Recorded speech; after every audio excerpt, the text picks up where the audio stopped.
Donc si vous vous souvenez, on s'était arrêté hier sur une fatwa qu'on n'a pas encore finie de Cheikh Ibn Baz rahmatullahi alayhi qui concernait les échanges avec les non-musulmans.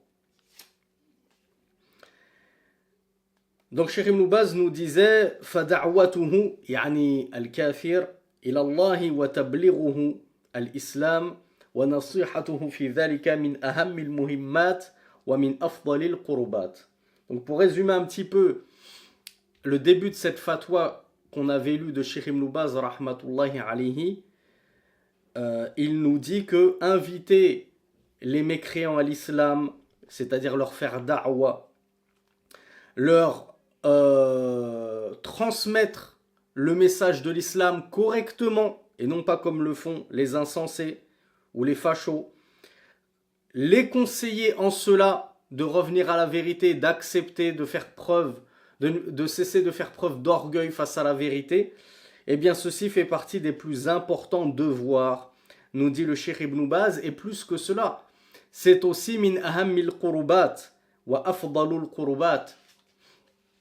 Ça fait partie des plus grandes et des meilleures adorations qui nous rapprochent d'Allah subhanahu wa ta'ala. Donc lorsque je fais da'wa aux non-musulmans, sachez qu'il y a une énorme récompense en cela, comme nous l'avons vu hier.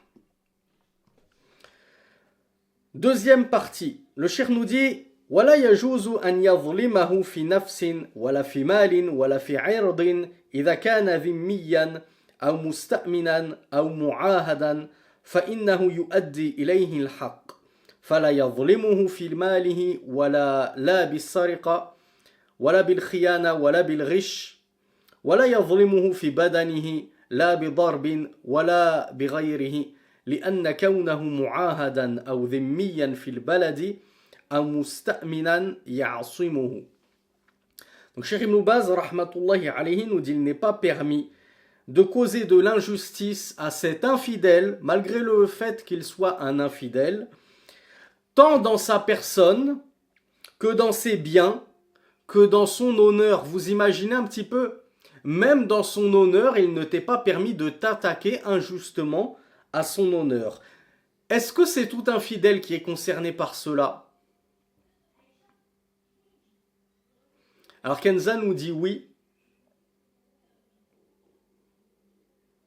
Ahmed nous parle des zimmi, je pense que c'est ça qu'il voulait dire, les zimmi. Ah, bravo muchacho, c'est muchacho qui a la bonne réponse. Muchacho, simple curiosité, tu es le frère Léon, c'est ça? Que je sache au moins si tu as un frère ou une sœur. D'accord, donc je vois un petit peu qui tu es par le biais de PayPal. Barakallahu fik muchacho pour ton soutien. Sauf le belligérant, nous disait Muchacho. Alors Ismaïl nous dit pas en temps de guerre, on peut être en temps de guerre et ne pas être un belligérant qui prend les armes contre les musulmans. Donc tout infidèle est concerné par les propos du Cheikh Ibn Baz, sauf les belligérants, c'est-à-dire ceux qui sont ostensiblement et ouvertement en guerre contre nous les musulmans. Alors lui, il n'y a aucun respect à avoir, aucune déférence à lui confier, puisqu'il nous combat et que notre devoir c'est de nous défendre et de le combattre à notre tour. Donc Cheikh Ibn Baz nous dit si il est donc dhimmi, ou bien musta'min, ou bien mu'ahad. Qui d'entre vous connaît ces trois termes? Dhimmi, on a vu ce que c'était. Le juif, le chrétien, qui vit sous protectorat du califat islamique. Qu'est-ce que le musta'min? Alors, les plus arabophones d'entre vous auront reconnu la racine al-amn, amin. Al-amn, la sécurité, la préservation, amina min sharrina, il est préservé de notre mal. C'est qui ce musta'min du coup? Musta'min, c'est celui qui va entrer dans notre pays d'islam avec un contrat, une garantie qu'on ne lui portera pas atteinte. Une garantie d'être en sécurité dans notre pays. C'est pas un dhimmi. Il n'est pas là pour payer la dîme chaque année et vivre à l'année chez nous. Il est rentré comme ça temporairement avec un contrat qui lui confère la sécurité. Il sait que, alhamdoulilah, les musulmans ne vont pas attenter à ma vie, à mon honneur et à mes biens. Je suis en totale sécurité chez les musulmans. Mais en langage 2024, c'est quoi et qui ces gens-là?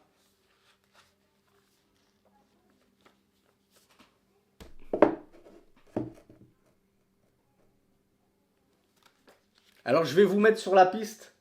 Quand vous allez vous prendre des petites vacances à Djerba, alors que vous n'êtes pas tunisien, vous allez vous prendre des petites vacances à Marrakech, alors que vous n'êtes pas marocain. Vous allez vous prendre des petites vacances à Tlemcen, alors que vous n'êtes pas algérien, si vous avez réussi à avoir le visa. Eh bien c'est ça, le visa qu'on te donne, que ce soit à l'aéroport ou parce que tu l'as demandé avant, c'est un petit peu un contrat de aman, un contrat de paix et de sécurité, c'est-à-dire qu'on te donne la possibilité de venir dans notre pays, Maroc, Algérie, n'importe quel pays où tu as obtenu le visa, et tu sais que voilà, officiellement, l'État t'a permis de venir dans leur pays pour telle et telle période, jusqu'à la fin de ton visa. Eh bien avec ce visa-là, c'est un petit peu une garantie que voilà, les musulmans ne doivent pas me chercher de noises. S'il y a un musulman qui commence à venir m'embêter, je lui montre mon visa et je lui dis Ittaqillah akhi, crains Allah. C'est ton gouverneur ou les instances déléguées qui m'ont autorisé à venir dans ton pays, ils m'ont donné ce visa, ça veut dire que nul n'a le droit d'attenter à ma personne, à mes biens, à mon honneur. Je ne suis pas venu comme un voleur ou en cachette. Ça, en islam, beaucoup ne le comprennent pas, beaucoup ne le connaissent pas et beaucoup ne le respectent pas.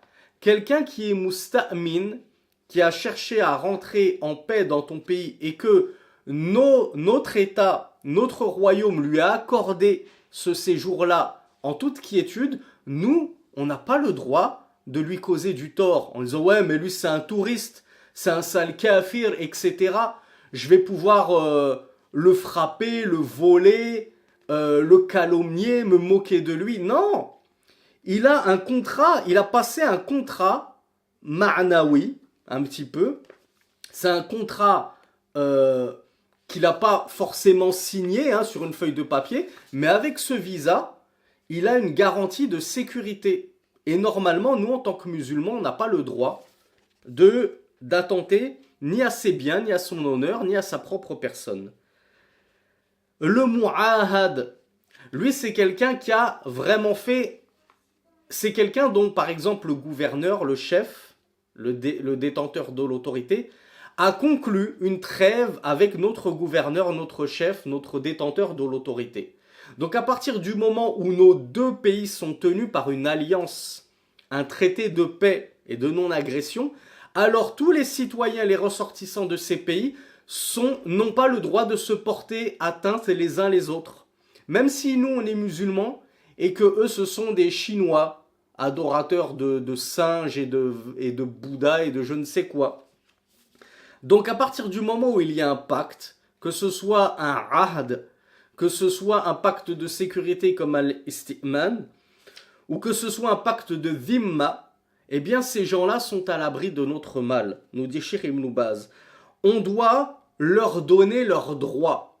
Et parmi leurs droits, c'est de résider parmi nous en toute sécurité, en étant à l'abri de notre mal. Donc, ni on ne lui cause d'injustice dans ses biens, en le volant par exemple, ni en le trahissant. Souvenez-vous l'exemple qu'on avait donné des chauffeurs de taxi qui vont trahir et voler des touristes en se disant lui c'est un touriste qui ne connaît pas les prix, je vais lui tripler le prix et je vais le voler. Quelle image pathétique ne renvoyez-vous pas de l'islam en agissant ainsi? Fadlan an hurmatihi, fadlan an tahrimihi, sans même parler du fait que ce soit totalement interdit d'agir ainsi. La bil riche, donc on ne triche pas envers ces infidèles-là, on ne leur nuit pas et on ne leur cause pas d'injustice dans leur corps, ni en les frappant, ni autrement que cela.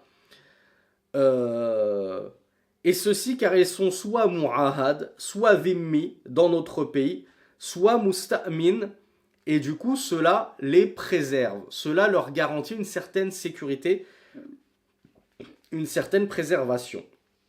Donc ça c'est pour répondre à la question comment est-ce que je dois me comporter par rapport aux infidèles et qui plus est les infidèles qui sont dans mon pays d'islam. Moi je suis dans mon pays, j'ai fait ma hijra, mais il y a des touristes qui viennent comme ça dans mon pays. Ils ont passé leur vie à me dire retourne dans ton pays, retourne en musulmanie, retourne en barbaristan, etc. Et maintenant que j'y suis, c'est eux qui viennent commencer à prendre leurs aises et à venir fréquenter, profiter de mon pays. Est-ce que j'ai le droit de leur rendre tout ce mal qu'ils m'ont craché au visage? Non. Le musulman ne tombe pas dans un haram parce qu'on lui a fait du haram. Parce que les gens ont été injustes envers lui, le musulman, lui, ne rend pas une injustice par une injustice. À partir du moment où cette injustice constitue un acte illicite en lui-même. Souvenez-vous l'exemple, c'est pas parce que quelqu'un a insulté ma mère de prostituée, et donc qui mérite de bons coups de fouet dans le dos, je vous le rappelle, que moi aussi je vais tomber dans cet acte abject et insulter en retour sa mère de prostituée. Donc, c'est pas parce que quelqu'un a commis un haram vis-à-vis de nous que nous aussi on doit tomber dans ce même haram. Donc voilà pour le comportement du musulman vis-à-vis du non-musulman qui se trouverait éventuellement sur nos terres. Troisièmement, la mani' min mu'amalatihi fil bay'. Alors, imaginons que ce non-musulman, il vienne dans mon pays et il ouvre carrément un commerce. Ou bien carrément, c'est moi qui suis dans son pays. Est-ce que j'ai le droit de commercer avec un non-musulman? Ou bien on est censé les boycotter? C'est interdit de commercer avec lui parce que c'est un juif. Souvenez-vous l'extrait dont on a parlé la semaine dernière où les gens ont tout remixé à leur sauce et ils ont mélangé entre boycott et transactions avec les non-musulmans.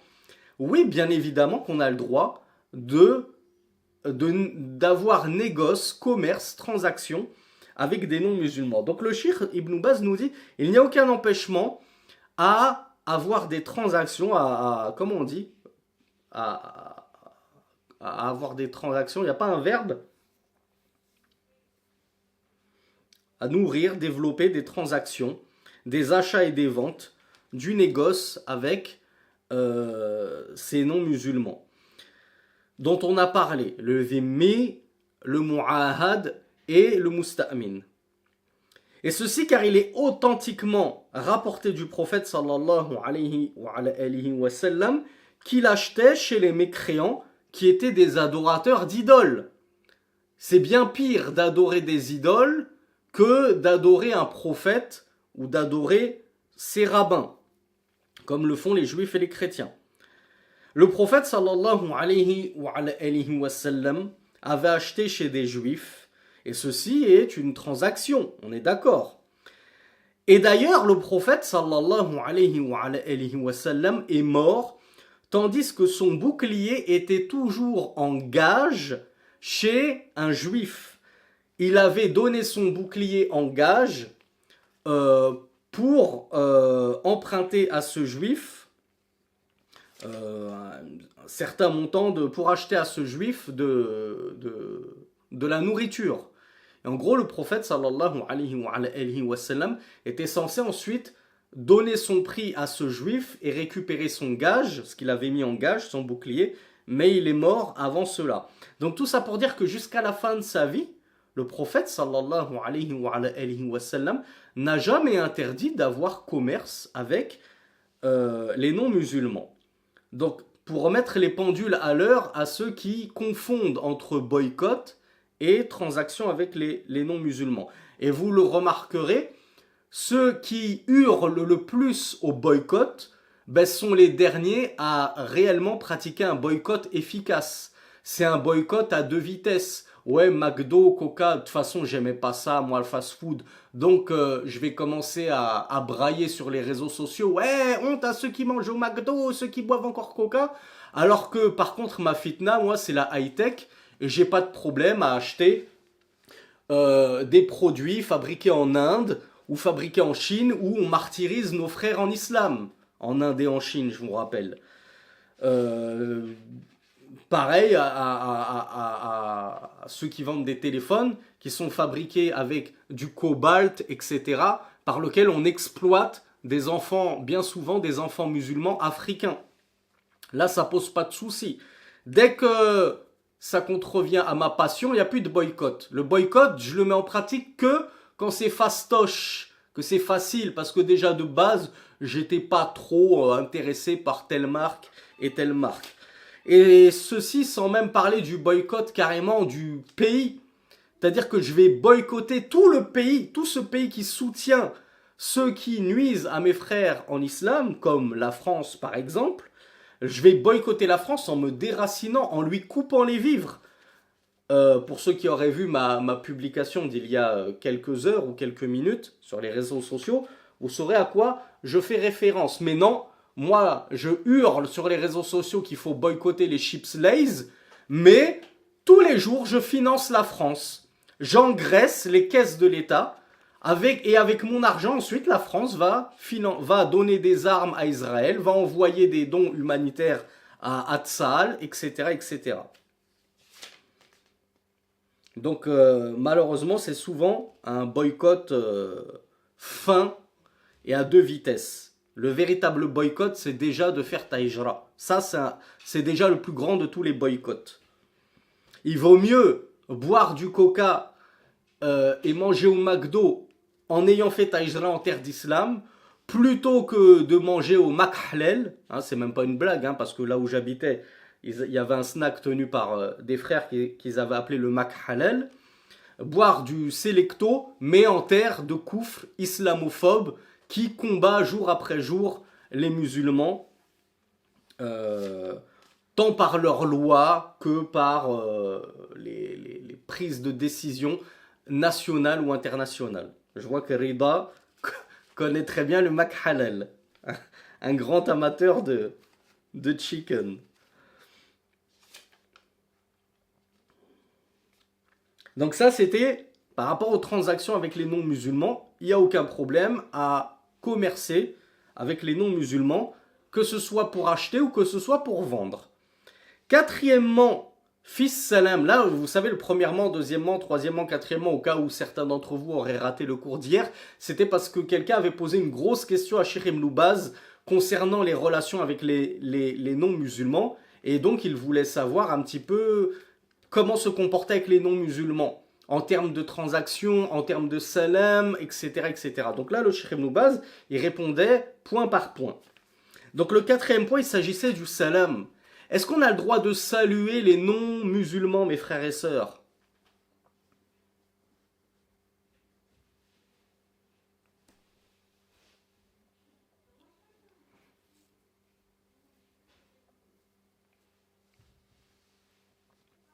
Alors Smaïl nous dit non, pas d'abord.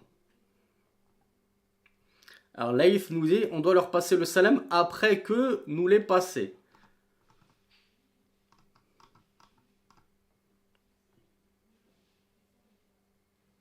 Alors Aboulaya nous dit on répond au salam, on ne donne pas en premier. Et Kenza nous dit il faut dire alayki ou alayka si c'est une personne de sexe masculin. Donc qu'est-ce qu'il nous dit chez Ibn Baz? Vous allez voir que la question elle est nuancée en réalité. Et il nous dit fis salam la yabda'uhu bis salam. Premièrement concernant les salutations, il ne commence pas le musulman à saluer l'infidèle. Ce n'est pas à toi de faire le premier pas, le premier geste en saluant cet infidèle. Et ceci en vertu de la parole du messager d'Allah sallallahu alayhi wa sallam. La tabda'u al-yahuda wa lan-nasara bis-salam. Ne commencez pas à saluer les juifs et les chrétiens bis-salam, avec la salutation de l'islam. Le hadith, il est authentique, il est rapporté dans Muslim, numéro 2167. Petite question piège. Le prophète sallallahu alayhi wa sallam a dit ne soyez pas les premiers à saluer du salam les juifs et les chrétiens. Donc du coup, si la personne c'est une athée, elle est française athée, est-ce que j'ai le droit du coup de la saluer en première puisqu'elle est ni juive ni chrétienne? Alors Idriss nous dit c'est encore pire, effectivement. Les juifs et les chrétiens sont plus proches de nous que les mécréants athéistes. Les athées jusqu'au bout des ongles qui ne croient même pas en un dieu. Même si on l'a déjà expliqué, leur dieu c'est E égale MC2 et toutes les formules physico-chimiques et les Big Bang. Ils croient que c'est tout ça, le Big Bang qui a tout créé. C'est l'évolution qui a tout créé. Mère nature, dame nature. Donc ils croient en des divinités, mais ils ne l'assument pas, c'est tout. Mais ils sont bien pires que les gens du livre. On est d'accord là-dessus. Donc s'il est interdit de commencer à saluer les gens du livre en premier, alors que dire des mécréants, d'une mécréance profonde? Donc c'est également interdit. Le cheikh nous dit que le prophète sallallahu alayhi wa sallam a dit إِذَا سَلَّمَ عَلَيْكُمْ أَهْلُ الْكِتَابِ فَقُولُوا وَعَلَيْكُمْ. Donc on a vu que nous, on n'est pas les premiers à leur passer le salam, à les saluer. Cependant, si eux nous passent le salam et ils nous disent Assalamu alaykum, hein, vous savez que y a des non-musulmans qui passent le salam islamique. Les touristes qui viennent comme ça passer des vacances en Égypte, en Tunisie, au Maroc, etc., par politesse, ils vont dire salam alaikum. En Turquie aussi. Ils vont en Turquie, salam alaikum. Alors que c'est parce que pour eux, ça veut dire bonjour. Ils ne le font pas par religiosité. Ils le font parce qu'on leur a dit, voilà, le bonjour dans les pays d'islam, c'est salam alaikum. Alors ils disent salam alaikum. Donc si on me dit salam alaikum, est-ce que je réponds alaikum salam? Qu'est-ce que je réponds? Voilà. Rasulullah sallallahu alayhi wa sallam a dit, et si les gens du livre vous saluent, et on l'a vu, à plus forte raison, ceux qui ne sont pas des gens du livre, qui sont des associateurs, des mécréants, mais autres que les juifs et les chrétiens, alors dites wa alaykum. On ne leur dit pas wa alaykumus salam, on leur dit wa alaykum. Et on l'avait vu très brièvement la semaine dernière, et ceci parce que un juif avait salué le prophète sallallahu alayhi wa sallam en lui disant Assalamu alayk. Assam. Qui sait ce que c'est que Assam? Il manque quelques lettres entre Sam et Salam. Il manque un lam. Assam, c'est la mort, bravo. Donc au lieu de lui dire que la paix soit sur toi, il avait dit au prophète que la mort soit sur toi. Et Aïcha, quand elle a entendu ça, de derrière son rideau, elle lui a crié, je sais plus ce qu'elle lui a crié, peut-être qu'elle lui a crié La'anatullahi alayk, qu'Allah te maudisse, etc. Elle a pas du tout supporté qu'un juif maudit par Allah ose invoquer la mort contre le prophète d'Allah. Elle s'est beaucoup emportée. Radiyallahu anha. Alors le prophète sallallahu alayhi wa sallam est allé la calmer et il lui a dit, n'as-tu donc pas entendu ce que je lui ai répondu? Je lui ai dit wa alaykum, et sur toi. C'est-à-dire, le prophète ne lui a pas dit et sur toi la paix. Il lui a dit et sur toi, c'est-à-dire et que la mort soit sur toi. Tu invoques contre moi, ben je te rends cette invocation. Tu as invoqué en mal contre moi, comment on dit, retour à l'envoyeur. Donc voilà pour comment le prophète sallallahu alayhi wa sallam nous a appris à rendre les salutations aux non-musulmans. Alors, je me suis réécouté, et je demande à Allah pardon pour cette erreur de ma part, et je vous prie de m'excuser également. Je crois que c'était il y a 3 jours, en tout cas il y a 3 cours, je vous avais dit, savez-vous ce que les juifs faisaient par rapport au prophète sallallahu alayhi wa sallam? Ils faisaient exprès de lui passer le salam pour que le prophète leur rende le salam et invoque pour eux. Alors je me suis trompé, c'était pas le salam. Alors savez-vous ce qu'ils faisaient exprès de faire pour que le prophète invoque sur eux, pour eux? D'ailleurs, j'ai été étonné que personne ne me corrige. N'hésitez pas à me corriger, je ne suis pas un robot moi aussi. Soit je me trompe parce que je suis ignorant, soit je me trompe sans faire exprès parfois. Donc n'hésitez pas à me corriger. Alors bravo à Dounia. Alors je regrette que Dounia ne m'ait pas corrigé plus tôt, ça m'aurait évité de perdre 5 minutes à revenir dessus. Mais c'est pas grave, c'est de ma faute, pas la faute de Dounia, il y est pour rien. Ils éternuaient devant le prophète sallallahu alayhi wa sallam. Pourquoi à votre avis? Ils faisaient semblant d'éternuer. Alors Dounia n'était pas là. D'accord, ben, alors elle est toute excusée. Voilà. Ils savaient que le prophète sallallahu alayhi wa sallam nous avait appris à invoquer par la miséricorde d'Allah pour celui qui éternue et qui dit Alhamdulillah. Qu'est-ce qu'on répond à quelqu'un qui éternue et qui dit Alhamdulillah? On lui répond Yarhamukallah, qu'Allah te fasse miséricorde. Et s'il ne dit pas Alhamdulillah, est-ce qu'on invoque pour lui la miséricorde d'Allah malgré tout? Non. S'il n'a pas dit Alhamdulillah, ben tant pis pour lui. Il n'aura pas notre invocation. Donc les Juifs le savaient. Donc ils faisaient semblant d'éternuer devant le prophète. Et ils disaient Alhamdulillah. Et ils attendaient que le prophète sallallahu alayhi wa sallam leur dise Yarhamukumullah, qu'Allah vous fasse miséricorde. En pensant que ça y est, invocation de la miséricorde par le prophète, malédiction annulée. Qu'est-ce qu'ils étaient bêtes. Mais qu'est-ce qu'ils sont bêtes ces Juifs, c'est pas possible. Donc, et regardez le prophète à quel point il était intelligent, sallallahu alayhi wa sallam. Est-ce que le prophète, sallallahu alayhi wa sallam, tomba dans leurs panneaux et invoquait pour eux lorsqu'ils faisaient semblant d'éternuer auprès de lui en disant Alhamdulillah? Je vais vous mettre sur la piste. Quand toi, tu éternues, tu dis Alhamdulillah, on te dit Yarhamukallah. Qu'est-ce que tu réponds? Qu'est-ce qu'il est sunna recommandé de répondre à celui qui a invoqué pour toi?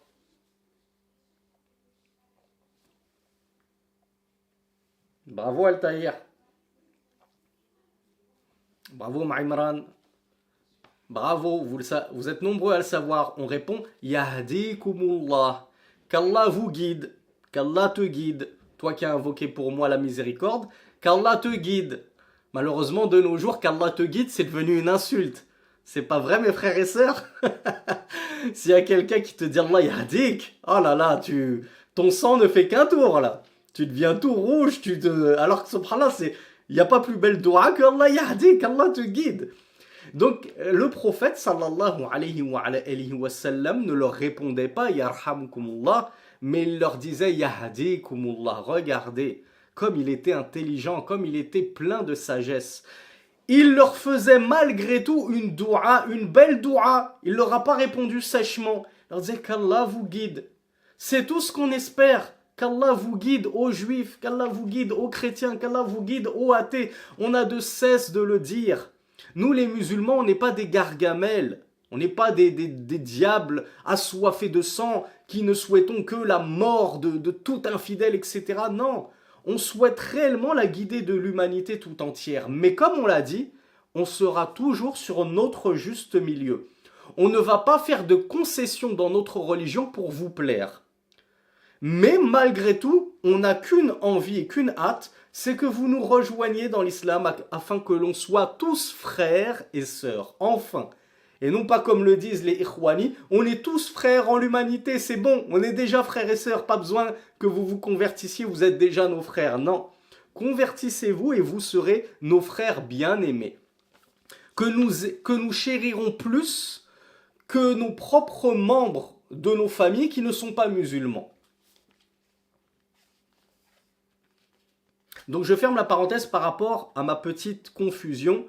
C'est pas qu'ils saluaient le prophète pour qu'il leur rende le salut, sallallahu alayhi wa sallam, mais ils éternuaient devant lui afin qu'il leur fasse des doigts. Et finalement, il leur a bien fait des doigts, mais pas celles qu'ils attendaient. Tel est prix qu'ils croyaient prendre. Donc on revient à notre salut. Le prophète sallallahu alayhi wa sallam a dit, alors je vous ai pas donné la référence par rapport au wa alaykum. C'est un hadith unanimement authentique.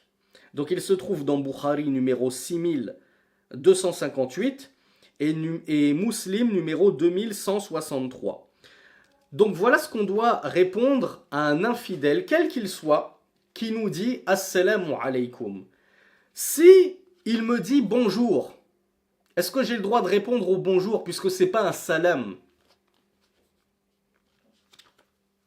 Oui, les savants, et notamment Cheikh Ibn Uthaymin rahmatullahi alayhi, nous ont dit qu'il n'y a aucun mal à lui passer d'autres salutations que le salam islamique. Donc, on reste sur notre base, on essaye de ne pas être les premiers à les saluer, même pour un bonjour. Je vais te poser une question, Altaïr, puisque Altaïr me pose la question.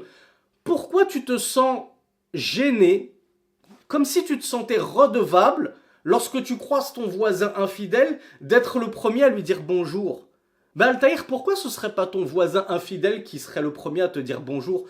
Pourquoi nous les musulmans on est toujours gênés et on se sent gêné de se dire oh là là je le vois arriver là, il revient de la boulangerie avec sa baguette, faut que je lui dise bonjour. Et est-ce que lui il se pose toutes ces questions dans sa tête? Parce que vous vous dites faut que je lui montre une belle image de l'islam et lui tu crois qu'il en a quelque chose à cirer de te montrer une belle image de son kouf? En se disant dans sa tête, oh là là, il y a mon voisin musulman, faut que je lui montre que nous, les marionneaux, je sais pas comment on appelle ça, les adeptes de Marianne, là, les adorateurs de Marianne, on est sur la vérité. Faut que je lui montre que nous, les Français non musulmans de souche, on a de meilleures valeurs que eux, ces barbares esclavagistes musulmans. Ils s'embêtent pas, eux. Moi, combien de fois des voisins me croisaient et ils ne me passaient pas du tout le salam. Et ça ne les gênait pas plus que ça. Pourquoi moi je devrais me sentir gêné de ne pas leur passer le bonjour? Donc j'attends et je ne leur passe pas le bonjour. La question, elle a été posée à Ibn Uthaymin. Et ça, c'est une question intéressante. On lui avait posé la question par rapport aux salutations des non-musulmans. Et le shir de lui-même a exposé un point très judicieux. Il a dit, imaginez que le patron de ta boîte, de ton entreprise, le président, ce soit un non-musulman. Que ce soit en terre de mécréance ou en terre d'islam, ça se peut que tu es dans un pays musulman et ton patron, c'est un expatrié chrétien, juif, athée, etc. Et tu dois rentrer, nous dit Cheikh Ibn Uthaymin, dans le bureau du patron pour quelques affaires. Quand tu rentres comme ça, nez à nez, tu vas rester bouche bée en attendant que ce soit lui qui te dise bonjour? Alors qu'en plus, c'est lui le patron et toi l'employé, c'est litigieux, c'est délicat comme situation. Donc, Cheikh Ibn Uthaymin nous a dit dans une telle situation, lorsque le besoin se fait sentir, il n'y a pas de mal à le saluer par d'autres salutations que les salutations islamiques. On peut dire bonjour. Qu'est-ce qu'on peut dire en arabe? Pour ne pas dire assalamu alaikum en langue arabe, qu'est-ce qu'on dit? Voilà. Ahlan, marhaban, sabah al-nour, sabah al-khair, etc., etc. Il y a plein d'expressions. En Égypte, ils disaient même sabah al-foul. Donc plein d'expressions comme ça pour esquiver le salut islamique. Et au moins, voilà, tu ne seras pas tombé dans le péché d'avoir été le premier à les saluer. Mais comme on l'a dit, si la nécessité ne se fait pas sentir, même si ce n'est pas un salut islamique, ne sois pas les premiers, ne sois pas le premier à te rabaisser, à lui montrer de la considération, alors que lui-même ne se gêne pas de t'afficher sa non-considération pour ta personne. Et là, vraiment, mes frères et mes sœurs, il faut qu'on apprenne à avoir un petit peu de bonne fierté, un peu d'amour-propre. Pourquoi c'est toujours à nous, les musulmans, de nous écraser devant les non-musulmans? Et on va voir quelque chose à ce sujet, Inch'Allah, dans cette parole-là, ou la parole suivante, bi'ivnillah.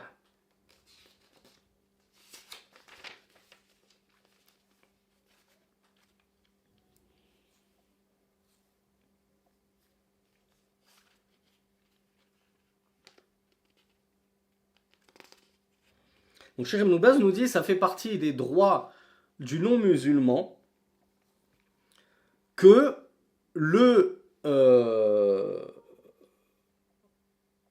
tout ceci font partie des droits qui régissent les relations musulmans-non-musulmans.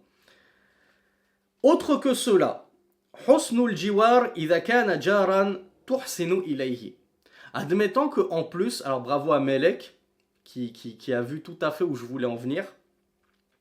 Le Cheikh Ibn Baz nous dit, imaginons que ce non-musulman soit en plus ton voisin.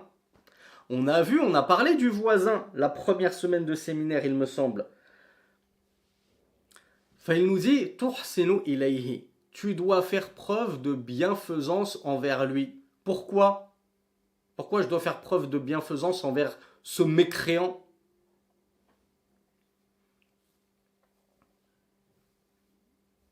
Tout simplement parce que le voisin a des droits sur moi, même s'il est mécréant, comme on l'a vu la première semaine. Wala tu'dhihi fi jiwarihi. Ne le nuis pas. Ne sois pas un mauvais voisin. N'aie pas des relations de mauvais voisinage. Wa tatasaddaq alayhi idha kana faqiran. Tu peux même lui faire des aumônes surérogatoires s'il est pauvre, ce voisin mécréant. Regardez l'islam, à quoi il invite.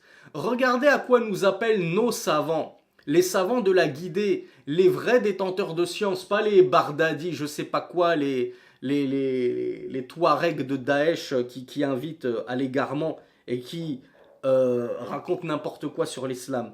On n'a pas besoin, comme je vous le dis toujours, de vendre une partie de notre foi et de notre islam pour plaire aux infidèles. Notre religion, elle est déjà parfaite. Tu veux trouver des mahasin, des beaux côtés de l'islam, même vis-à-vis des relations qu'on doit tenir avec les infidèles, on a déjà tout dans notre religion. Pas besoin d'en rajouter. Elle doit même plus exister cette pub Maxwell là, pour le café Maxwell. Ce n'est pas la peine d'en rajouter. On a déjà tout. Alhamdulillah, pas besoin d'inventer des ahkam fiqhiyya, des jugements de fiqh qui n'existent pas. Ouais, non, serrer la main au sexe opposé, c'est pas vraiment interdit, hein, comme on l'entend tristement. Ce qui était voulu dans le hadith du prophète sallallahu alayhi wa sallam, en réalité c'était la relation charnelle, hein, le coït. C'est ça que décrivait le prophète quand il disait que l'un d'entre vous se fasse transpercer la tête par une épingle ou une barre en fer, en métal, lui est préférable que de toucher une femme qui ne lui est pas autorisée. Ce qu'il voulait dire par toucher, c'était la relation charnelle. Non, non, non. On ne va pas inventer des jugements pour plaire aux mécréants qui disent « Oh, l'islam c'est compliqué, oh, l'islam c'est rigoriste ». Non, on vous dit, notre voisin mécréant, il nous est même recommandé, s'il est pauvre, de lui donner des aumônes surérogatoires. On a besoin de rajouter plus que ça pour montrer la beauté de notre religion et ce à quoi elle appelle toujours le juste milieu. On ne vend pas notre religion, on ne vend pas nos principes, mais nous ne sommes pas des barbares, nous ne sommes pas des terroristes, nous n'avons pas le cœur dur, nous sommes sensibles à la misère humaine, nous sommes sensibles à la cause animale. Alors que dire lorsqu'on voit un innocent se faire torturer, se faire molester, même si c'est un infidèle? On le verra dans une fatwa prochaine, il n'y a même pas de mal à lui porter secours, à aller jusqu'à lui sauver la vie à cet infidèle s'il est en train de se noyer ou je ne sais quoi.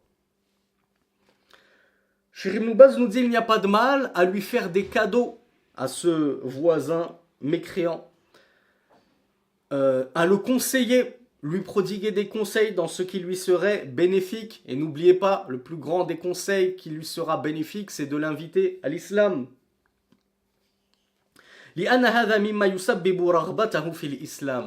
Parce que tout ceci va être, incha'Allah, une cause qu'il va s'intéresser à ta religion et qu'il aura envie d'embrasser l'islam, ou au moins d'en découvrir plus, et qui sait, peut-être que il finira par accepter la vérité.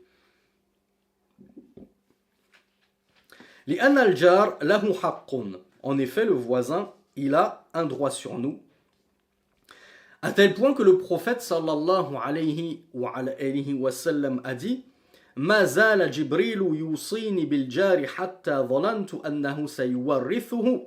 Le hadith, il est unanimement authentique, rapporté dans Bukhari numéro 6015 et dans Muslim numéro 2625.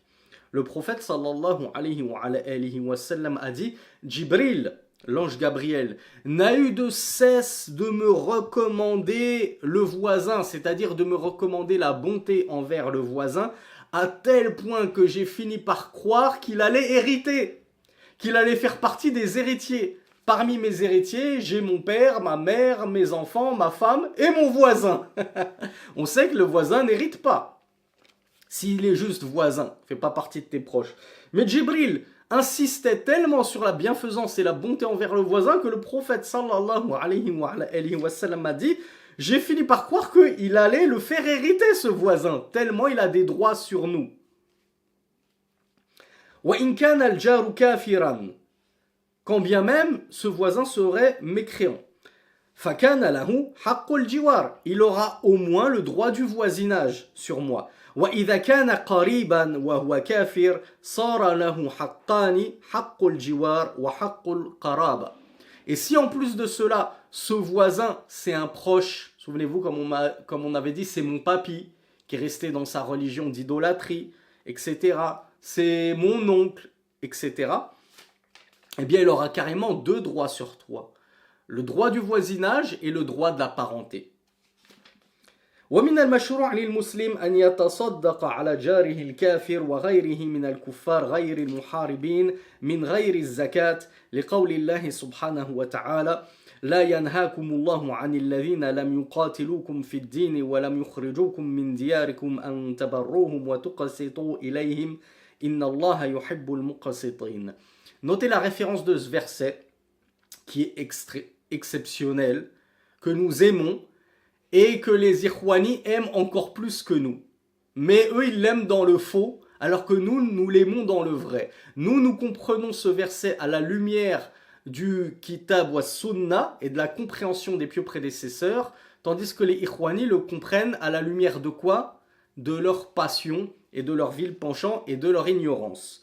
Ce verset dans la sourate Al-Mumtahana, l'éprouvé, verset numéro 8, Allah subhanahu wa ta'ala nous dit, alors d'abord je lis la parole de Cheikh Ibn Baz. Cheikh Ibn Baz nous dit: il est légiféré pour le musulman de faire des aumônes à son voisin mécréant et autre que lui parmi les mécréants. C'est pas juste envers le voisin mécréant que tu peux faire des aumônes. Tu peux faire des aumônes à n'importe quel mécréant. Du style ne pas être ton voisin. À l'exception d'un type de mécréant qui nous le rappelle, normalement vous l'avez tous, sur le bout de la langue et des doigts. Voilà, bravo. Le mécréant belligérant. Celui qui est ouvertement en guerre contre nous. Donc Macron, pas de sadaqat envers lui. Darmanin, pas de sadaqat envers lui. Porcinet, là, meilleur Habib, pas de sadaqat. Même surérogatoire, on lui donne rien à celui-là. Il est belligérant.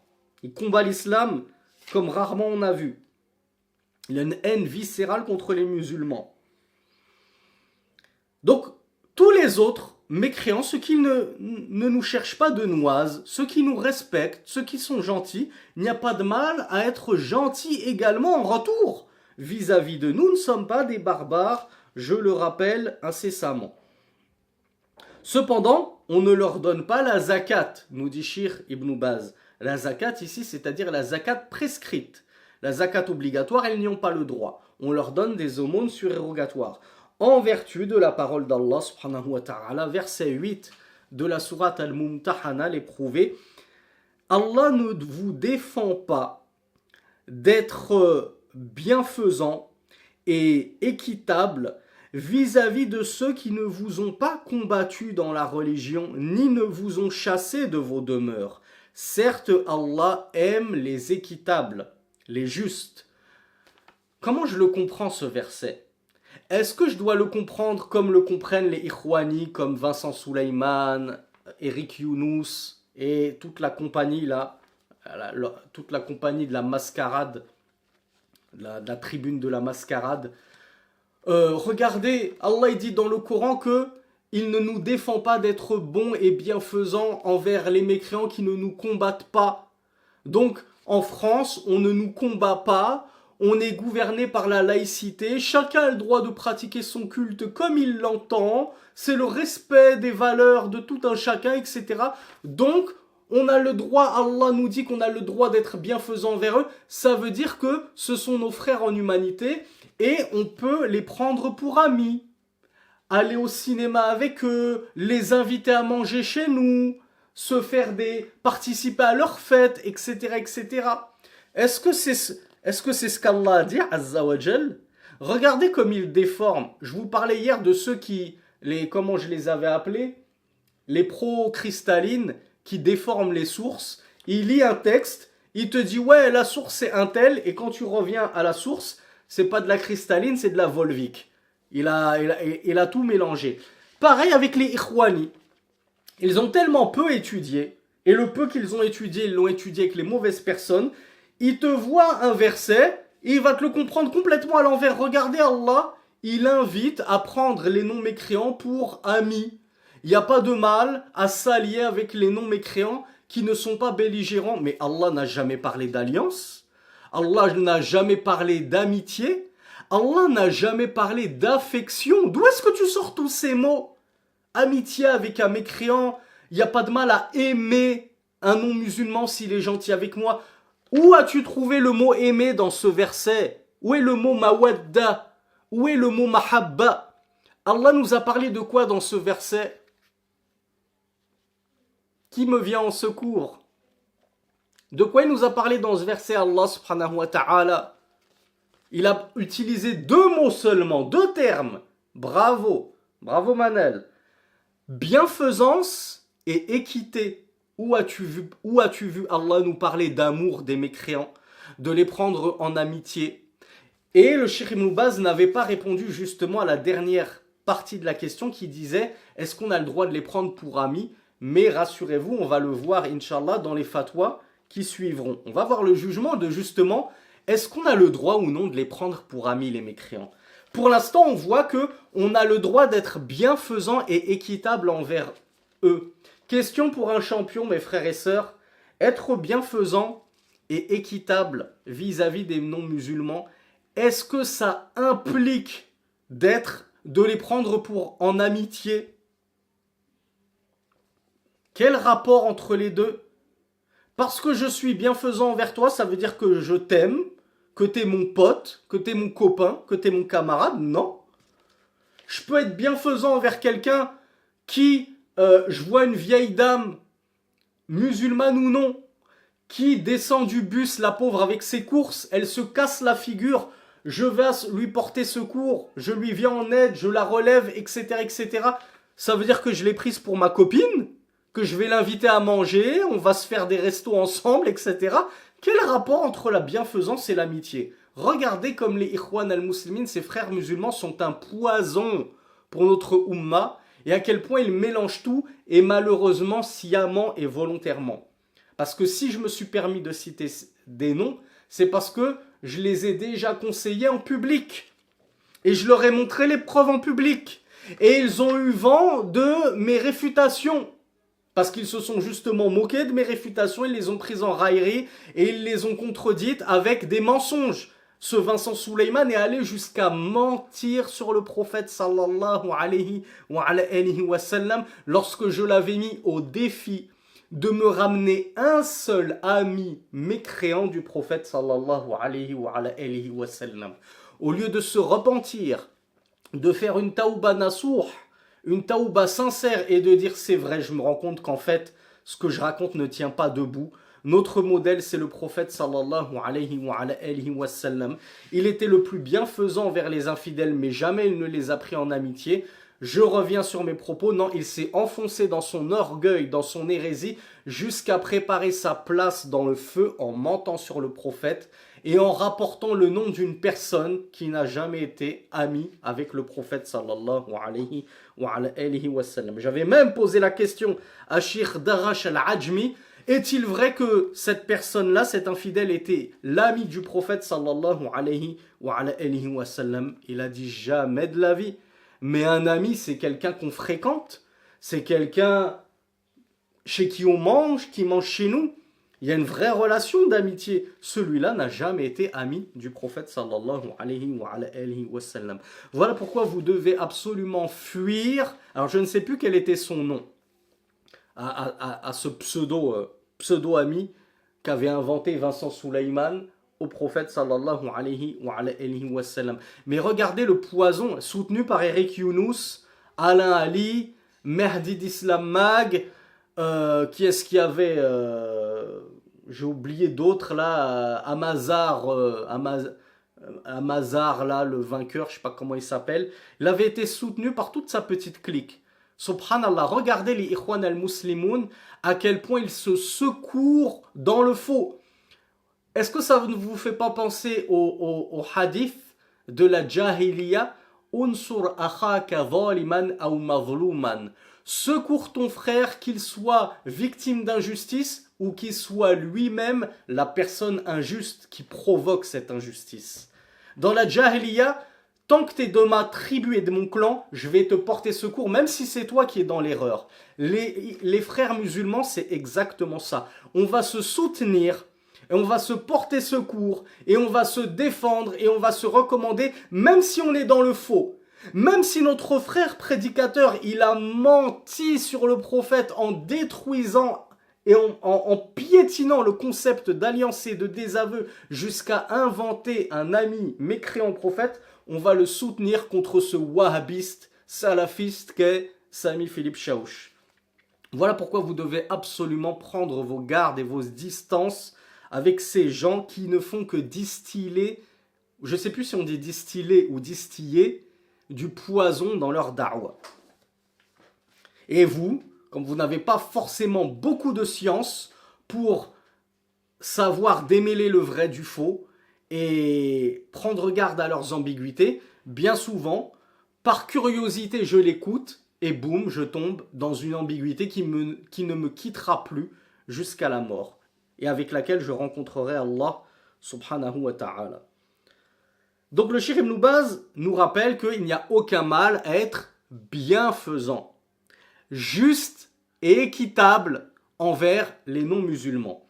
Il y a aussi un hadith, le fameux hadith de Asma bint Abi Bakr, radiyallahu anha, wa an abiha, que vous trouverez dans le Bukhari numéro 3183 et dans Muslim numéro 1003, où lorsqu'il y avait eu une trêve entre les musulmans et les Mécois, sa mère, qui était restée dans le Koufr, dans l'associationnisme, avait voulu venir la visiter à Médine. Alors, Asma, fille d'Abu Bakr, demanda conseil au prophète sallallahu alayhi wa sallam. Elle lui a dit, alors ça c'était après Sulh al-Hudaybiyah, pour ceux qui ont assisté avec nous au séminaire sur la biographie du prophète sallallahu alayhi wa sallam. Elle lui a dit, ma mère va venir à Médine alors que elle est mécréante. Turidul musa'ada, elle veut en plus que je l'aide. Elle a demandé conseil au prophète à Asiluha. Est-ce que je maintiens les liens de parenté avec elle et je la reçois alors que c'est ma propre mère, mais c'est une infidèle? Le prophète sallallahu alayhi wa sallam lui a dit Siliha, oui, maintiens les liens de parenté avec elle. Reçois-la, il n'y a aucun mal, c'est-à-dire à te montrer bienfaisante et à faire preuve de bonté envers ta mère, même si c'est une mécréante. Ce qui répondra à la question que nous posait le frère Idriss. Est-ce que si mon père, il est odieux, qu'il est injuste envers moi, ma mère, etc., est-ce qu'on doit couper toute relation ou non? Tant que c'est tes parents, continue à leur exprimer de la bonté, de la bienfaisance, et qui sait, peut-être que ce sera une cause de leur guider, Inch'Allah.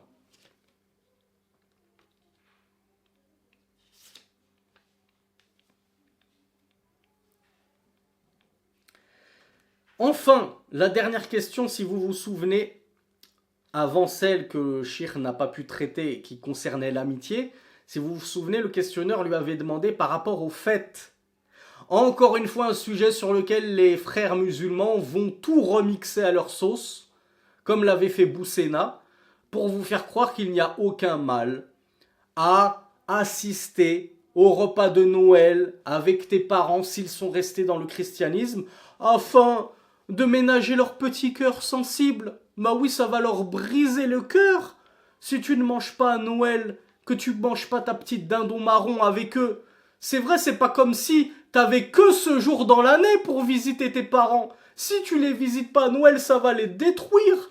Alors qu'est-ce qu'ils nous disent, les frères musulmans? Oui, bien sûr qu'il n'y a aucun mal à participer à ce repas dont la source est la mécréance même, la grande association à Allah, le fait d'imputer à notre Seigneur, le Seigneur des mondes, un fils. Peu s'en faut que les cieux ne se brisent à l'écoute de ce mensonge horrible. Mais nous avons des prédicateurs qui nous disent « Mais oui, allez fêter Noël avec votre famille, allez participer à ce repas. Quel mal il y a tant que vous n'y croyez pas vous, il n'y a aucun mal. Subhanallah. » Qu'est-ce qu'il nous dit, Shir? Qu'est-ce que nous disent les savants, contrairement aux ignorants? أما مشاركة الكفار في احتفالاتهم بأعيادهم فليس للمسلم أن يشاركهم في ذلك. Quant au fait de prendre part aux fêtes des mécréants, alors il n'est pas permis aux musulmans de s'associer à eux dans leurs fêtes.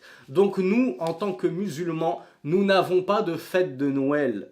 On n'a pas de fête d'anniversaire. On n'a pas de fête du premier, comment on appelle ça, le premier de l'an, le réveillon. On n'a pas de fête des mères. On n'a pas des fêtes du grand-père. On n'a pas de Saint-Valentin. On n'a pas de fête de tout ce que tu veux. On a quoi comme fête du coup? On n'a rien, on est des gens tristes, comme on l'entend si souvent. Ouais, vous, tout est haram chez vous. Vous n'avez aucun... rien n'est permis chez vous, vous n'avez aucun exultoire.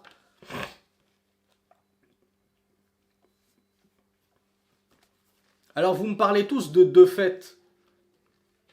En réalité, on a 52 fêtes. À peu près. 52 fêtes en année égérienne. Pourquoi? Parce qu'en année solaire, on aurait 52 fêtes plus 2. Et comme vous le savez, l'année lunaire a 10 jours de moins que l'année solaire. Donc du coup, 10 jours en moins, on va enlever 2 Jumu'ah. Ben ça, on retombe sur les 52. Donc on a 52 fêtes en réalité. Dans une année solaire. Dans une année lunaire, pardon. Puisque nous, les musulmans, ce qui nous intéresse, c'est le calendrier lunaire. On a tous les Jumu'ah, qui est une fête hebdomadaire, et il n'y a pas de mal à faire la fête en ce jour, à se réjouir, à bien s'habiller, à faire une sortie avec sa femme et ses enfants, aller au restaurant, etc., mettre ses plus beaux habits. Il n'y a aucun mal, c'est notre jour de fête. Toutes les semaines, on a une fête. Contrairement aux infidèles qui sont obligés d'attendre « Oh, Noël est passé et je suis né le... 18 août, je suis obligé d'attendre plus d'une demi-année pour avoir une nouvelle fête. Les pauvres.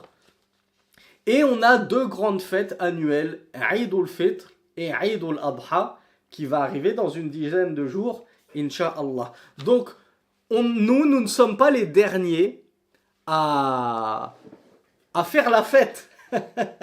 Sauf que nous, ce sont des fêtes légiférées. Et comme nous en avons beaucoup des fêtes, alhamdoulilah, 52 fêtes dans l'année, pourquoi voulez-vous qu'on ait à nous inventer des fêtes qui ne sont pas les nôtres? Qu'est-ce que j'ai besoin d'aller fêter la fête des mères?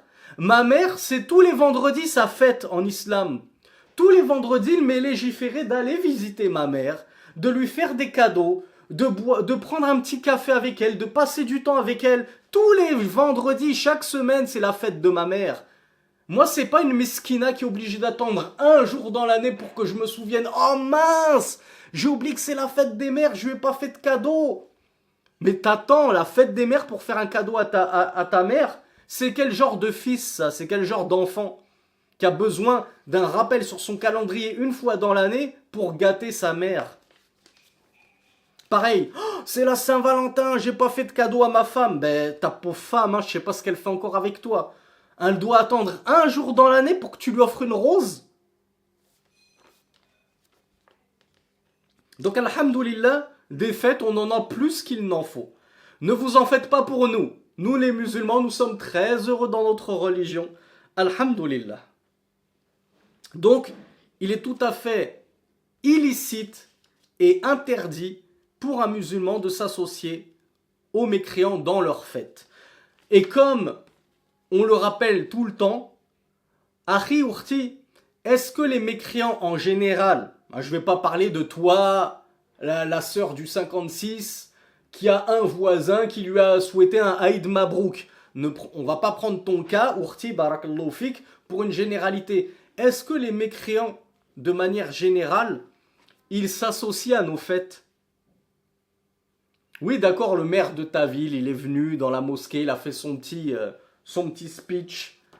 Emmanuel Macron, Darmanin, ils ont souhaité un bon Aïd. Et encore, pas sûr. Peut-être au Canada. Peut-être que Justin Trudeau souhaite un bon Aïd à la communauté musulmane.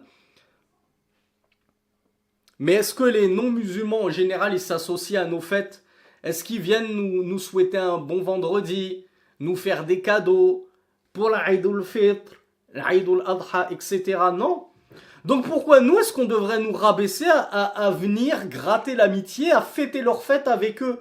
Eux ne viennent pas fêter avec nous, de manière générale.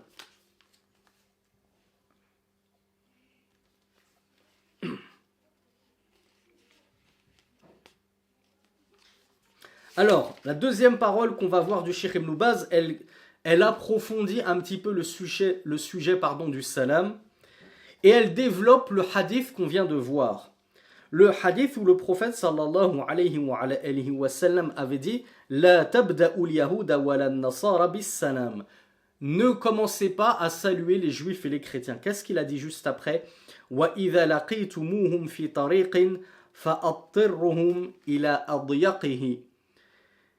Donc, rapporté dans Muslim, numéro 2167, mais il me semble qu'on a déjà cité la source. Dans la suite du hadith, le prophète sallallahu alayhi wa sallam nous a ordonné de faire quelque chose lorsqu'on les croise sur le chemin.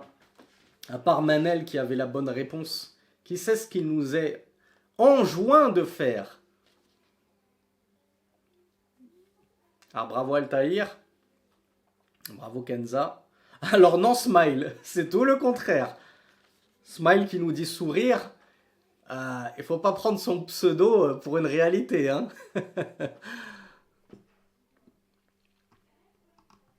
Voilà, il y en a pas mal d'entre vous qui savent ce qu'il convient de faire. Le prophète sallallahu alayhi wa sallam a dit lorsque vous les croisez sur le chemin, contraignez-les à la partie la plus exiguë du chemin. C'est-à-dire que nous les musulmans, alors à l'époque, vous vous doutez bien, il n'y avait pas route, pavé, trottoir. Hein, c'était pas bien réglementé. C'était route tout court. Le trottoir c'était la route c'était le trottoir. Et à la limite, oui, il pouvait y avoir des murs ou des arbres ou des je sais pas comment on appelle ça, des buissons, choses comme ça. Donc qu'est-ce qu'on fait? Nous les musulmans, on marche fièrement en plein milieu du chemin. La route est à nous. Et lorsqu'on croise un infidèle, on le contraint. C'est pas à moi de m'écarter comme ça, comme un petit zimmi, un petit soumis. Allez-y, je vous en prie, monsieur. Monsieur Gontran, monsieur Gaspard, allez-y, passez. Je me fais tout petit. Vous voulez pas aussi lui nettoyer ses chaussures à Gontran? Marche en plein milieu. C'est toi qui es sur la vérité. Pourquoi est-ce que tu te rabaisses? Et contrains-le lui, c'est à lui de raser les murs, comme on dit, de s'écarter un petit peu pour te laisser passer. Mais de nos jours, maintenant, on marche sur le trottoir, il y a un infidèle qui arrive droit devant nous, c'est nous qui nous décalons un petit peu. On n'a pas envie de lui mettre de jouer des épaules. Mais et alors? Eh ben reste surtout toi, Harry Gomuscule, là, dont on parlait de toi la semaine dernière, les Gomuscules. Vous êtes baraqués, non? Pourquoi quand vous marchez en plein milieu de la route, du trottoir, et qu'il y a un infidèle qui arrive, vous décalez un petit peu? Ben, allez à la confrontation s'il faut. Soyez fiers jusqu'à ce que ce soit lui qui, au dernier moment, s'écarte. Pourquoi ce serait à toi? C'est comme le salam. On le disait, pourquoi c'est à toi, Harry, de te rabaisser à passer le salam en premier? Pourquoi ce serait pas à lui? Pareil. On est deux à marcher sur le même trottoir, on va se croiser. Pourquoi ce serait à moi de me décaler? Pourquoi pas lui? Pourquoi pas lui? Eh bien, le prophète sallallahu alayhi wa sallam nous a dit, contraignez-les à la partie la plus exiguë du chemin. Bon, là c'était lorsque les musulmans étaient en position de force, c'était à Médine, et l'islam était assez rayonnant. Je dis pas que c'est forcément ce qu'il convient de faire en terre de mécréance. Mais ce que je vous dis, c'est que même en terre de mécréance, arrêtez de vous écraser, barakallahu fikoum, mes frères et mes sœurs. Arrêtez d'être des victimes. Arrêtez d'être des soumis. Ça, vous êtes des soumis à Allah subhanahu wa ta'ala. Vous n'êtes pas des soumis aux infidèles. Arrêtez de toujours vous faire petit, de vous cacher, excusez-nous, on ne veut pas déranger. Est-ce qu'on peut vous demander un gymnase pour fêter l'Aïd si c'est pas trop vous demander? S'il vous plaît, on fait la manche, un petit gymnase pour prier. S'il vous plaît, laissez-nous prier. On est des vrais fragiles. Je suis désolé. Ça, c'est la fragilité qui ne convient pas. Le musulman, il n'est pas fragile. Le musulman, il est fort. Le prophète sallallahu alayhi wa sallam a dit Al-Muslimu al-qawi khayrun 'inda Allah min al-muslimi ad-da'if. Le musulman fort, il est meilleur auprès d'Allah que le musulman faible. Alors oui, pour ceux qui auraient déjà entendu Cheikh Ibn Uthaymin dire la force ici, c'est la force de la foi, sachez que c'est son tafsir à lui. C'est son interprétation à lui. On a d'autres savants qui disent non, c'est vraiment le musulman fort, puissant. Il est meilleur que le musulman faible.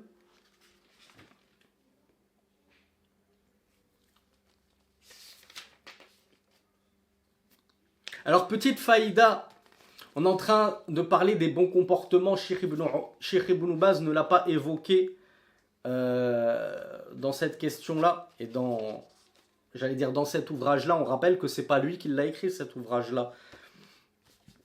On parle de marcher comme ça, en plein milieu du trottoir. C'est quoi le bon comportement pour nos chères sœurs? Vous, mes sœurs, c'est pareil? Même jugement? Vous marchez comme des kadéras, comme des kairas, comme des gros bonhommes, comme ça, en plein milieu du trottoir. Vous croisez un infidèle comme ça, vous mettez un gros coup d'épaule. C'est ce qui convient de faire pour une femme?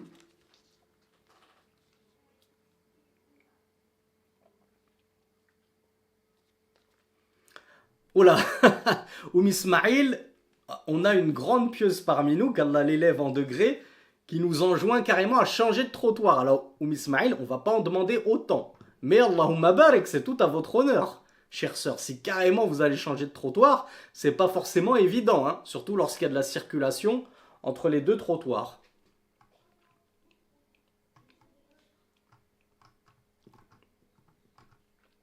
Alors, il y a beaucoup de sœurs qui m'ont dit on se fait discrète, mesdemoiselles, est-ce que c'est quand vous marchez dans un trottoir que vous vous faites discrète? Ou c'est en toute situation que vous, les petites perles nacrées, vous êtes censées être discrètes, pudiques, chastes, tout le temps, comme vous le rappelle votre sœur Kenza et votre sœur Balqis. Donc quelle est la particularité du trottoir, de la route? C'est que vous, le prophète sallallahu alayhi wa sallam, avez vu des femmes en plein milieu du chemin et il leur a dit à vous les bords du chemin, laissez le milieu du chemin aux hommes et vous les femmes soyez au bord du chemin. Donc c'est-à-dire que les femmes, entre guillemets, elles rasent les murs. Elles sont pas censées, comme on l'a dit, jouer les bonhommes comme ça et prendre le rôle de l'homme. Moi je vais marcher en plein milieu de la route comme un bonhomme, non. Fait partie justement de la discrétion de la femme qu'elle essaye de se décaler au maximum sur le bord de la route. Comme ça, elle ne croise pas justement les hommes qui, eux, marchent au milieu de la route. Donc ça, c'est une erreur que malheureusement, on voit énormément de nos jours, et je l'ai vu en terre de Koufr comme en terre d'islam. C'est qu'on a des frères qui vont raser les murs comme ça, alors que vous êtes censé prendre justement la partie médiane de la route et du trottoir, et des sœurs qui marchent en plein milieu de la route. Les sœurs, les femmes, elles rasent les murs. Et les hommes, eux, prennent le milieu du trottoir. À tel point qu'il est rapporté que les compagnonnes du prophète sallallahu alayhi wa sallam en avaient leur djalabib fissuré et déchiré, tellement elles rasaient comme ça les murs. Radiallahu anhum ajma'in. Qu'Allah agrée tous les compagnons et les compagnonnes.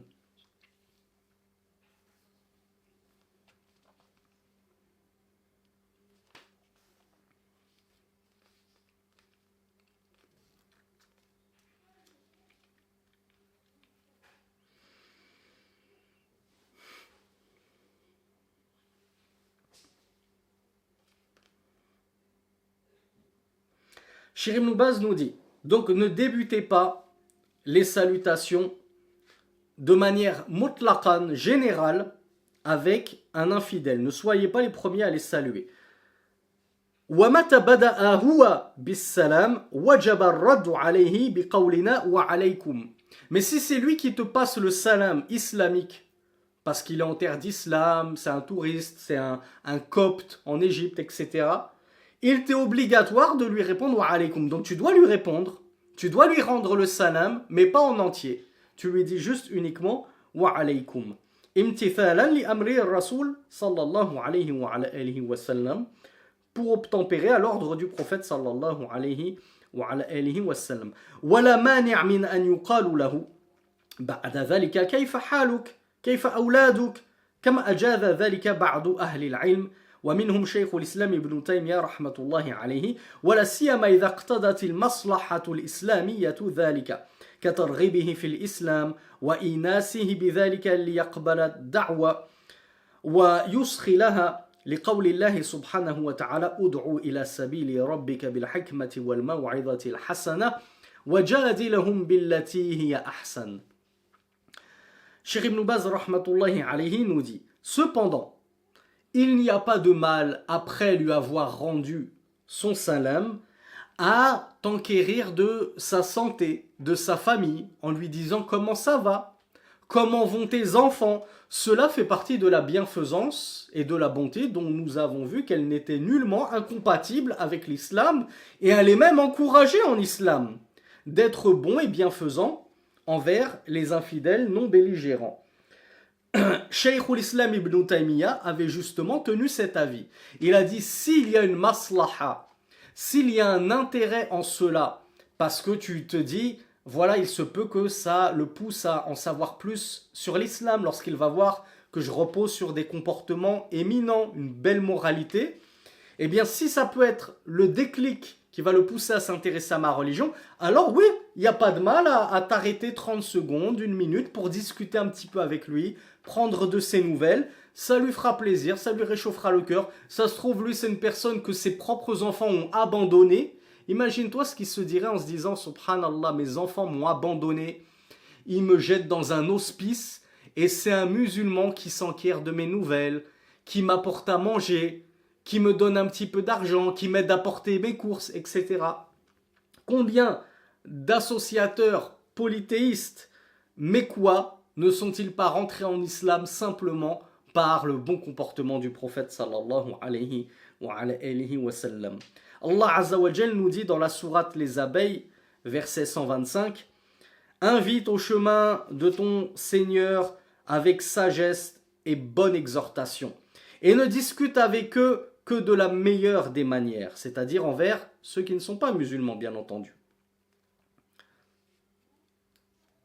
Illa alladhina zalamu minhum. Dans un autre verset, Allah nous dit, sauf ceux qui sont injustes parmi eux. Combien de temps il nous reste? Encore 17 minutes, Inch'Allah. Quel est le jugement de manger avec un mécréant? Je vous lis d'abord la question. هل إذا أكل المسلم مع النصراني أو غيره من الكفرة أو شرب معه يعتبر ذلك حراما? Est-ce que si un musulman mange avec un chrétien ou autre que lui parmi les infidèles, ou bien qu'il boive avec lui, est-ce que cela constitue un péché? Est-ce que cela est haram, illicite? وإذا كان ذلك حراما فما تقول في قول الله سبحانه وتعالى اليوم أحل لكم الطيبات وطعام الذين أوتوا الكتاب حل لكم وطعامكم حل لهم. Regardez les ambiguïtés que propagent certaines personnes ignorantes. Il dit, et si c'est haram de manger, de boire avec un infidèle, alors qu'est-ce que vous dites de la parole d'Allah subhanahu wa ta'ala, verset numéro 5 de la sourate numéro 5, la table servie Al-Ma'ida. Aujourd'hui, les bonnes choses vous ont été rendues licites, ainsi que la nourriture des gens du livre vous est licite, et votre nourriture leur est licite. Regardez comment cette personne a été touchée par une ambiguïté, parce que très certainement il a écouté les prédicateurs de l'égarement. ouais, Allah il a dit que notre nourriture leur est licite, que leur nourriture nous est licite, ça veut dire que c'est un enjoignement à s'inviter les uns les autres à manger. Toi tu viens manger chez moi, moi je viens manger chez toi, entre musulmans et non musulmans. Est-ce que vous voyez ça quelque part dans ce verset? Où est-ce que c'est mentionné? Nulle part. Mais Shaitan peut faire dévier les cœurs en y soufflant des passions et de l'ignorance. Donc la réponse du Cheikh Ibn Baz rahmatullahi alayhi, laysa al-aklu ma'al kafiri haraman idha da'at al-hajatu ila dhalika aw al-maslahatu ash-shar'iyya. Premièrement, le Cheikh nous dit, il n'y a pas de mal à manger avec un mécréant, ou plutôt il a dit, il n'est pas interdit, il n'est pas haram de manger avec un mécréant. Attention à vos caméras, je vois qu'il y en a une qui s'est lancée. Attention utilisateur de Zoom. Le Cheikh Ibn Baz rahmatullahi alayhi a répondu, manger avec un mécréant n'est pas haram si le besoin le requiert. C'est-à-dire qu'il y a un besoin qui requiert cela. Ou une maslaha, ou un intérêt religieux à manger avec ce mécréant. Lakin, ouvrez grand vos oreilles, je sais que c'est la fin du cours, vous êtes fatigués, mais c'est là qu'est la partie la plus importante. Et c'est là qu'on va enfin répondre à tous ces charlatans parmi les Ikhwan al-Muslimin et autres que. Lakin la tattakhidhum ashaban. Cependant, ne les prends pas pour amis. Alors on revient un petit peu avant d'aller plus loin. Il nous dit si le besoin s'en fait sentir. Comment ça, besoin de manger avec un mécréant? Ben, à votre avis, mes frères et mes sœurs, on reprend l'exemple du je travaille dans une entreprise et le patron, voilà, comme vous me le dites, pour le business. Le patron, c'est un mécréant. On est dirigé, malheureusement, le patron de la boîte, c'est un chrétien, c'est un juif, c'est un bouddhiste, c'est un athée, c'est ce que tu veux. Voilà, il y a un repas d'entreprise où on va discuter de la direction de la boîte, etc. On va tous manger. Du coup, est-ce que c'est haram de manger avec notre chef? On va faire quoi? On va lui dire, désolé, nous on est des musulmans, on mange pas avec toi. Donc non, Cheikh Ibn Baz nous dit, c'est pas haram s'il y a un besoin de manger avec ce mécréant. S'il y a une maslaha shar'iyya, que je vais manger comme certaines sœurs qui me demandent est-ce que j'ai le droit d'inviter telle sœur au restaurant pour lui faire da'wa, pour l'appeler à l'islam, pour lui parler de ma religion. Il n'y a pas de mal si tu sens que une brèche peut s'ouvrir et que tu peux l'inviter à l'islam. Il n'y a pas de mal, mon frère, ma sœur. Mais qu'est-ce qu'il nous dit, Cheikh Ibn Baz? Il nous dit, cependant, on ne les prend pas pour ashab. Ça veut dire quoi, al-ashab? Je le prends pas pour... D'ailleurs, les jeunes le disent, c'est rentré dans le langage courant, même si c'est un peu argotique. C'est mon sahab. Hein, vous le dites ça, non? C'est mon sahab. Il l'a pris pour son sahab. Ça vient du fusha, un compagnon. D'où les sahaba, un sahabi, les compagnons du prophète. Kanu yusahibunahu, qui l'accompagnaient. Ne les prends pas pour des ashab, ne les prends pas pour des compagnons. Un compagnon, c'est quelqu'un qui te tient compagnie. Qu'est-ce qu'un ami si ce n'est un compagnon qui te tient compagnie? Donc Cheikh Ibn Baz nous dit, c'est pas haram de manger avec un infidèle s'il y a un besoin ou un intérêt, cependant ne les prends pas pour compagnons. Fata'kula ma'ahum min ghayri sababin shar'i. Ne mange pas avec eux sans cause légiférée. Pourquoi t'es allé au grec avec lui? Parce qu'on rentrait du foot, voilà. On a fait un match de foot. On a terminé notre match, on s'est dit, allez, venez, on va au grec. Est-ce que c'est autorisé, Akhi, d'aller au grec avec un infidèle, un mécréant, de manger avec lui? Ah oui, je sais que ça pique. Je sais que ça pique, mes frères, mais on va pas toujours piquer que les sœurs, les pauvres. Il est temps de vous piquer, vous aussi, mes frères. Je mange au chicken après une séance de go muscu avec mon pote Jean-François. Ah oui, ça pique, mais c'est pas autorisé. Et on l'a dit, on n'est pas là pour vendre notre religion. Oui, il y a des choses qui ne plairont pas aux infidèles, mais Allah Azza wa Jal nous a dit, et ni les juifs ni les chrétiens ne t'agréeront jusqu'à ce que tu suives leur religion. Alors t'inquiète pas, t'es pas à ça près. C'est pas parce que tu mangeras au grec avec lui qu'il va agréer ta religion. Il y aura toujours quelque chose qui lui déplaira pas, qui lui déplaira. Si c'est le fait de ne pas avoir le droit de manger avec lui qui ne le déplaît pas, il va te dire ouais mais moi ce qui me déplaît chez toi c'est ta barbe. Ouais mais ce qui me déplaît chez toi c'est que quand tu m'invites chez toi à manger, ta femme elle me reçoit en djilbab. Pourquoi j'ai pas le droit de voir comment elle est jolie ta femme? T'as une jolie femme, pourquoi se met pas un petit peu moulant que je me rince bien l'œil? Ils auront toujours des choses à nous reprocher. Donc ils ne nous agréeront jamais en totalité jusqu'à ce qu'on suive leur perversité à eux, leur déviance et leur religion. Donc Cheikh Ibn Baz nous rappelle ce point dogmatique fondamental. On est en plein dans Al-Wala wal-Bara, l'alliance et le désaveu, mes frères et mes sœurs. Réveillez-vous, dépêchez-vous, faites la hijra. Réveillez-vous et regardez ce que vous disent les savants rabbanioun, les savants éducateurs et non pas les prédicateurs imposteurs. Il nous dit, manger avec un infidèle, ce n'est pas haram, ce n'est pas illicite s'il y a un besoin. S'il y a une maslaha, un intérêt religieux et ne le prend pas pour autant pour ami, pour compagnon, et s'il n'y a pas de cause légiférée nécessitant de manger avec lui, il n'y a ni besoin, ni avantage, ni intérêt religieux, alors ne mange pas avec lui, nous dit Cheikh Ibn Baz rahmatullahi alayhi. وَلَا تُؤَانِسْهُمْ وَتَضْحَكْ مَعَهُمْ. Et ne sympathise pas avec eux, et ne rit pas avec eux. Et Cheikh Ibn Baz, vous savez qui il était? Qui a déjà entendu que Cheikh Ibn Baz était un rigoriste, qu'il était dur, qu'il était sévère, qu'il criait dans ses cours? Cheikh Ibn Baz, c'est un modèle de douceur, de tendresse, de gentillesse, de clémence, etc. Eh bien, c'est Cheikh Ibn Baz qui nous dit, ne sympathise pas avec eux, ne rigole pas avec eux, c'est pas ton pote, c'est pas ton ami. Akhi, Urti, comment est-ce que tu peux rigoler?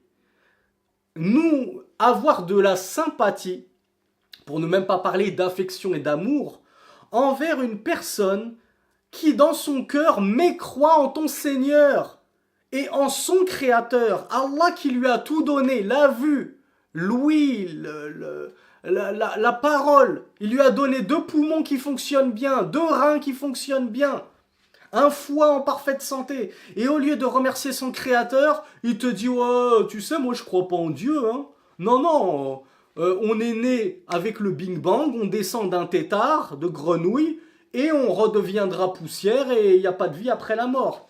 Mais comment est-ce que tu peux rigoler avec une personne qui manque autant de respect à ton Dieu, à ton Seigneur? N'as-tu pas un minimum de izza, justement?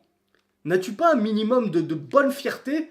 N'as-tu pas de l'amour qui brûle dans ton cœur pour ton Seigneur, pour ton Créateur, au point de te dire, subhanallah, celui qui pense comme ça de mon Seigneur, impossible que je l'aime. Et on en a déjà parlé, je crois, il y a 2 séminaires de cela. Et je le dis tout le temps.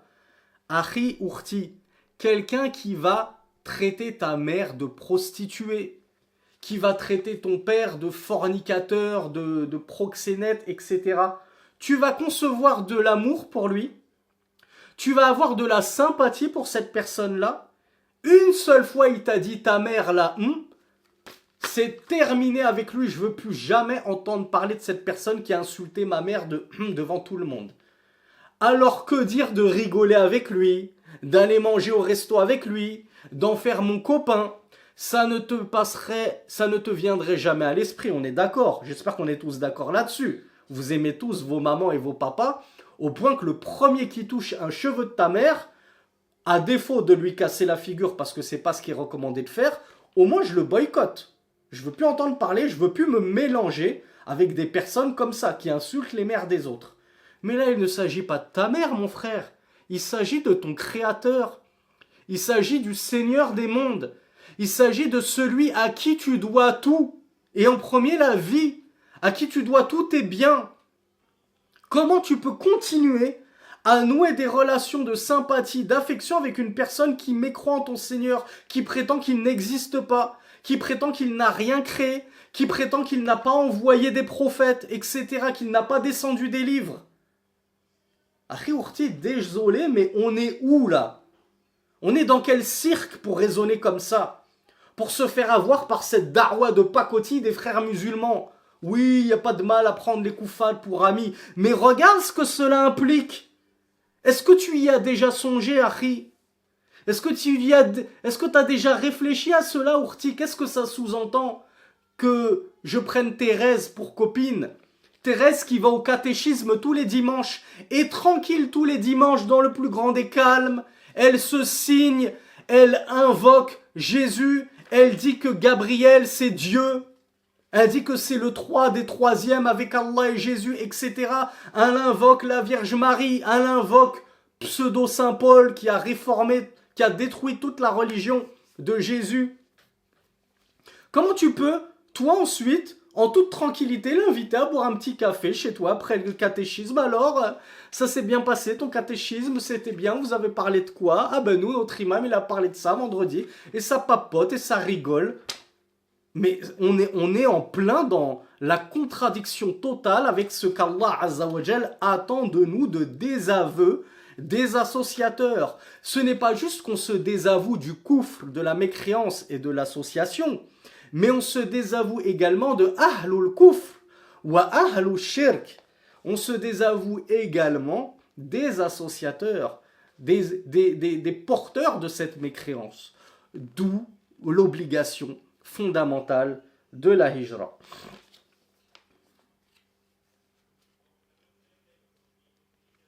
ولكن إذا دعت إلى ذلك حاجة كالأكل مع الضيف أو ليدعوهم إلى الإسلام ويرشدهم إلى الحق أو لأسباب أخرى شرعية فلا بأس.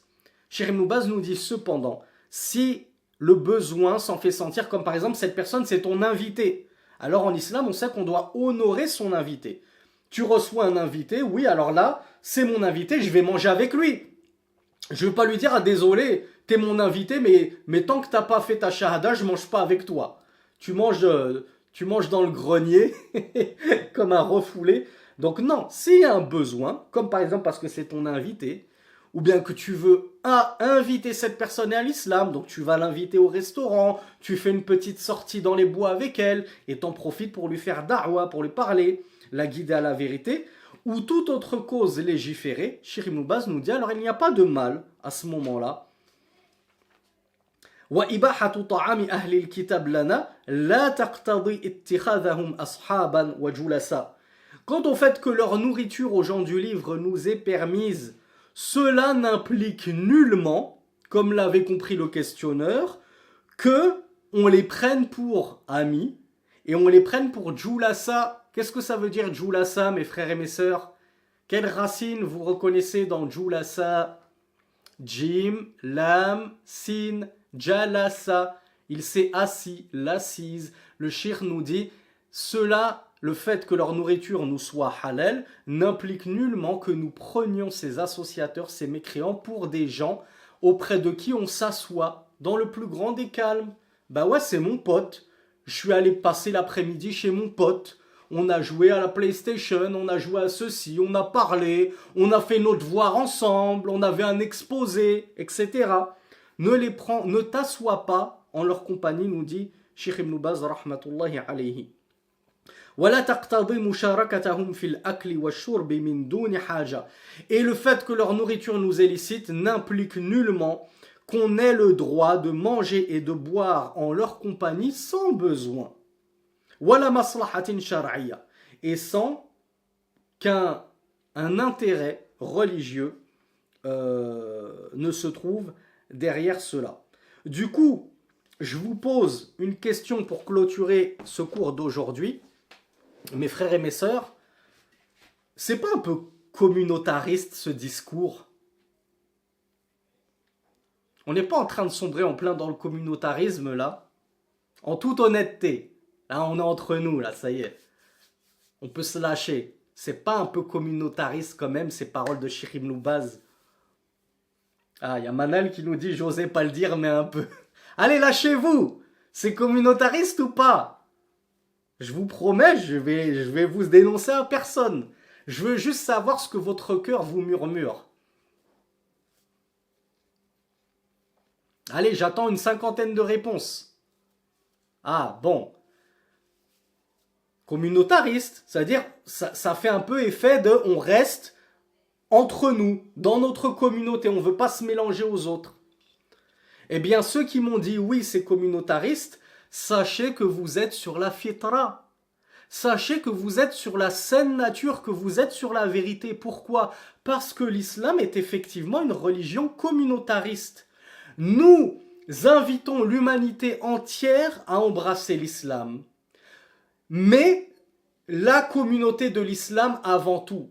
Nos frères et nos sœurs, ce sont les musulmans, ce sont les croyants. Si vous n'êtes pas musulman, vous n'êtes pas croyant, vous n'êtes pas nos frères et nos sœurs.